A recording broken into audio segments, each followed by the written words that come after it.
നിങ്ങളുടെ favourite shows ഇനി ഒരിക്കലും മിസ്സാവില്ല. ഇപ്പോൾ C5 കാണും നിങ്ങളുടെ ഫേവറേറ്റ് ഷോസ് തികച്ചും സൗജന്യമായി. അയാൾ ഇവിടെ നിൽക്കുന്ന ഓരോ നിമിഷവും അർച്ചനയ്ക്ക് പേടി കൂടിക്കൊണ്ടേയിരിക്കും. എത്രയ്ക്കായാലും അത് ശിവരാമന്റെ കുഞ്ഞല്ലേ. അയാൾ കുഞ്ഞിനെ നോക്കി കൺമുന്നി ഇങ്ങനെ നിൽക്കുമ്പോ അവൾ അങ്ങനെ സമാധാനത്തോടിരിക്കും. അയാൾ പിടിക്കപ്പെടുകയും ചെയ്യും. പക്ഷെ ആ സന്ദർഭത്തിൽ അയാൾ സത്യം വിളിച്ചു പറയില്ലേ, നീ വെറുതെ പേടിക്കുക. സ്വന്തം കുഞ്ഞിനെ ദൂരെ നിന്ന് കാണുക എന്നുള്ള ലക്ഷ്യമായിട്ട് മാത്രമാണ് അയാൾ വന്നതെങ്കിലോ? ഒരിക്കലുമില്ല. അയാളുടെ മനസ്സിലിരിപ്പ് എനിക്ക് നല്ലതുപോലെ അറിയാം. സ്വന്തം മകൾ വലിയൊരു വീട്ടിൽ സന്തോഷമായിട്ട് വളരണമെന്നല്ലേ അയാളുടെ ആഗ്രഹം. അതിനുവേണ്ടിയല്ലേ അയാൾ ഇതെല്ലാം ചെയ്യാൻ നിനക്ക് കൂട്ടുനിന്നത്. പിന്നെ ഇപ്പോ അയാള് കുഞ്ഞിനെ തിരിച്ചുകൊണ്ടോന്ന് പറയുന്നതിൽ എന്തർത്ഥമുള്ളത്? കാര്യം അറിയാതെ സംസാരിക്കരുത്.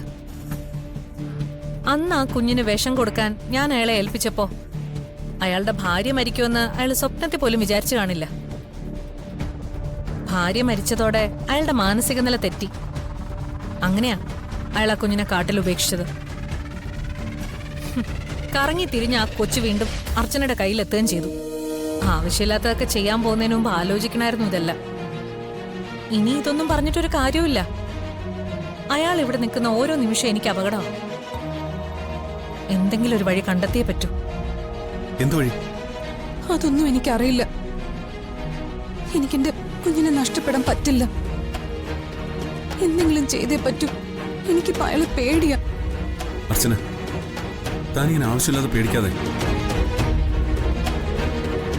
ഇപ്പോഴത്തെ അവസ്ഥയിൽ ഈ കുഞ്ഞിനെ കൊണ്ടുപോയി അയാൾ എങ്ങനെ വളർത്തും? ഇവിടെ നമ്മുടെ കയ്യിൽ ഈ കുഞ്ഞ് സുരക്ഷിതമായിട്ടാണ് വളരുന്നതെന്ന് അയാൾക്ക് നന്നായിട്ട് അറിയാം.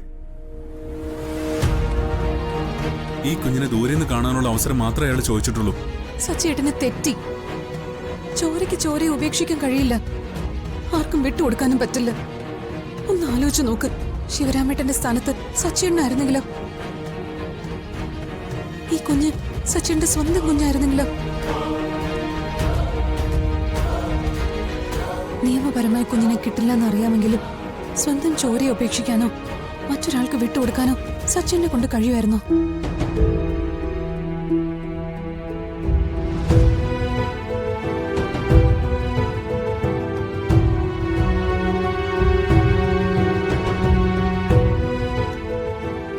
അയാൾ തിരിച്ചു വന്നതും അച്ഛന്റെ കാല് പിടിച്ചതും ഇവിടെ ഇപ്പൊ പാവത്താനെ പോലെ നിൽക്കുന്നതുമെല്ലാം ഈ കുഞ്ഞിനെ തിരിച്ചു കൊണ്ടുപോകാൻ വേണ്ടി തന്നെയാ. നിയമത്തെക്കുറിച്ചും കോടതിയെക്കുറിച്ചും ഒന്നും അയാൾ ചിന്തിച്ചിട്ട് പോലും ഉണ്ടാവില്ല. അതിനൊക്കെ മേലെയാ സ്വന്തം കുഞ്ഞിനോടുള്ള അയാളുടെ അടങ്ങാത്ത ആഗ്രഹം. താൻ പറഞ്ഞ ശരിയാണെന്ന് എനിക്കിപ്പോ തോന്നുന്നു. ഇനിയിപ്പോ എന്ത് ചെയ്യും? ആലോചിച്ചു വേണം നീ എന്തെങ്കിലും ചെയ്യാൻ. എടുത്തു ചാടി കുഴിയിൽ ചെന്ന് വീഴരുത്. എന്റെ നിലനിൽപ്പാ ഇപ്പൊ പ്രശ്നം. ഇപ്പൊ ഈ വീട്ടിലെല്ലാരും കരുതിയിരിക്കുന്നത് അയാളുടെ കുഞ്ഞ് അർച്ചനയുടെ കയ്യിലുള്ള കുഞ്ഞാണെന്നാ. പക്ഷെ അയാളുടെ ലക്ഷ്യം ആതിരയുടെ കുഞ്ഞാ. ആതിരയുടെ കുഞ്ഞുമായി അയാൾ കൂടുതൽ അടുത്തിടപഴകിയാൽ പോലും ആളുകൾക്ക് സംശയം തോന്നും. കള്ളങ്ങൾ കൊണ്ട് കൊട്ടാരം ഉണ്ടാക്കി ജീവിതം പടുത്തുയർത്താൻ ശ്രമിക്കരുത്. അങ്ങനെ ചെയ്യുന്നവരുടെ അവസ്ഥ ഇതന്നെയായിരിക്കും. ഒരു കള്ളം മറയ്ക്കാൻ മറ്റൊരു കള്ളം, അത് പൊളിഞ്ഞു വീഴാതിരിക്കാൻ മൂന്നാമതൊരു കള്ളം. ഒടുവിൽ പറയുന്നതിൽ കള്ളവേത് സത്യവേതെന്ന് നമുക്ക് തന്നെ തിരിച്ചറിയാൻ പറ്റില്ല. ഭ്രാന്ത് പിടിക്കാൻ വേറൊന്നും വേണ്ട. നനഞ്ഞിറങ്ങിയ പിന്നെ കുളിച്ചു കയറാതെ പറ്റില്ലല്ലോ. ഒരുപാട് മനസ്സുകളുടെ അടിയൊഴുക്കിൽ കലങ്ങി മറിഞ്ഞൊഴുകുന്നൊരു പുഴ പോലെയാണ് കുടുംബം. കുളിച്ചു കയറാൻ ശ്രമിക്കുമ്പോ അതില് മുങ്ങി മരിക്കാതിരിക്കാൻ കൂടി നോക്കണം. ഞാൻ അച്ഛനോടൊന്ന് സംസാരിച്ചാലോ? അത് തന്നെയാ നല്ലത്. വേണമെങ്കിൽ ഞാൻ പോയി അച്ഛനോട് സംസാരിക്കാം. വേണ്ട, ഞാൻ പോയി സംസാരിക്കാം. അച്ഛനെ കൊണ്ട് മാത്രമേ ഇത് പരിഹരിക്കാൻ പറ്റൂ.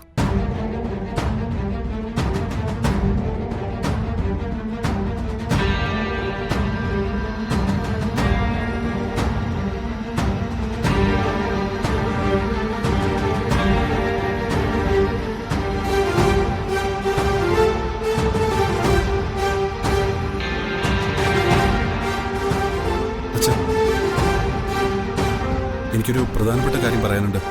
എന്താ കാര്യം? അർച്ചന ആകെ ടെൻഷനില്ല. അവൾക്ക് ഒരു സമാധാനമില്ല.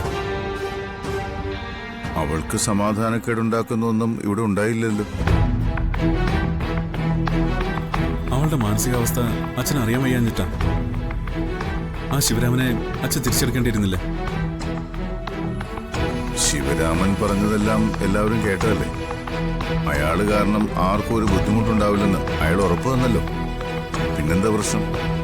അയാൾ ഇവിടെ നിൽക്കുന്ന ഓരോ നിമിഷവും അർച്ചനയ്ക്ക് പേടി കൂടിക്കൊണ്ടേയിരിക്കും. എത്രയൊക്കെയായാലും അത് ശിവരാമന്റെ കുഞ്ഞല്ലേ. അയാൾ കുഞ്ഞിനെ നോക്കി കൺമുന്നി ഇങ്ങനെ നിൽക്കുമ്പോ അവൾ എങ്ങനെ സമാധാനത്തോടിരിക്കും?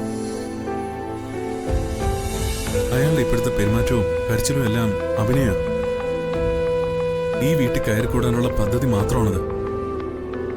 സെന്റിമെന്റ്സ് പറഞ്ഞ് അയാൾ അച്ഛനെ വീഴ്ത്തി.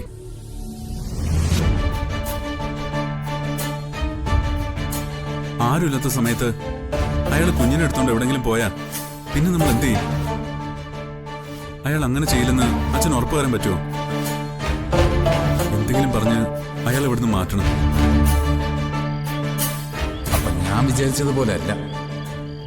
അർച്ചനയ്ക്ക് നല്ല സംശയമുണ്ട്. ഇനി അധികം താമസിക്കാൻ പറ്റില്ല. എത്രയും പെട്ടെന്ന് കുഞ്ഞിനെ എടുത്തുകൊണ്ട് ഇവിടെ നിന്ന് പോണം. പാവം അർച്ചന വിചാരിക്കുന്നത് അവരുടെ കുഞ്ഞിനെ ഞാൻ എടുക്കുമെന്നാണ്. എന്നാൽ എനിക്ക് വേണ്ടത് ആതിരയുടെ കുഞ്ഞിനെയാണെന്ന് അവർക്കറിയില്ലല്ലോ. നീ പറഞ്ഞപ്പോ കാര്യത്തിന്റെ ഗൗരവം എനിക്ക് മനസ്സിലായി. ഒരു കാര്യം ചെയ്യാം, ശിവരാമനെ നമുക്ക് തൽക്കാലം ഫാം ഹൗസിലേക്ക് മാറ്റാം.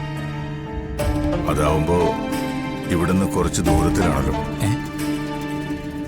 എളുപ്പത്തിൽ അയാൾക്ക് ഇവിടേക്ക് വരാൻ പറ്റില്ല. ആ അത് ശരി. അപ്പൊ എന്നെ ഇവിടെ നിന്ന് നാട് കടത്താനാണ് പരിപാടിയല്ലേ? നിങ്ങൾ എത്ര നാട് കടത്തിയാലും എന്റെ കുഞ്ഞിനെ ഞാൻ കൊണ്ടുപോകും. ശിവരാമ, ശിവരാമ. ഓ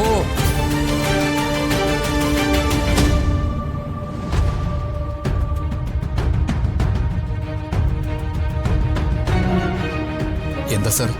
ആ, ശിവരാമനോട് ഒരു പ്രധാനപ്പെട്ട കാര്യം പറയാനുണ്ട്. എന്നെ ഇവിടുന്ന് ഓടിക്കാനുള്ള കാര്യമല്ലേ? എനിക്കറിയാം. എത്ര ദൂരേക്ക് ഓടിച്ചാലും ഞാൻ തിരിച്ചു വരും സാറേ.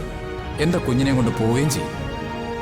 ശിവരാമ, ഫാം ഹൗസിൽ നിന്ന് മാനേജർ ഇപ്പൊ വിളിച്ചിരുന്നു. അവിടുത്തെ ഡ്രൈവർ കുറച്ച് ദിവസത്തേക്ക് ലീവാ. ശിവരാമൻ രാവിലെ തന്നെ ഫാം ഹൗസിലേക്ക് പോകണം. ഞാൻ പോണോ സാറേ? ശിവരാമനല്ലാതെ വേറൊരാളെയും ഇപ്പൊ അങ്ങോട്ട് അയക്കാനില്ല. എന്തായാലും കുറച്ച് ദിവസത്തേക്ക് അവിടെ നിൽക്ക്. പിന്നീട് ഞാൻ തിരിച്ചു വിളിച്ചോളാം. സാർ, എന്റെ കുഞ്ഞിനെ കാണുന്ന കാര്യമല്ലേ, അതൊക്കെ നമുക്ക് ശരിയാക്കാം. ശിവരാമൻ നാളെ രാവിലെ വീട്ടിൽ നിന്ന് ഇങ്ങോട്ട് വരണമെന്നില്ല. നേരെ ഫാം ഹൗസിലേക്ക് പോയാൽ മതി. ഡൗൺലോഡ് ചെയ്യൂ C5 ആപ്പ്. കാണൂ എല്ലാ എപ്പിസോഡുകളും സൗജന്യമായി.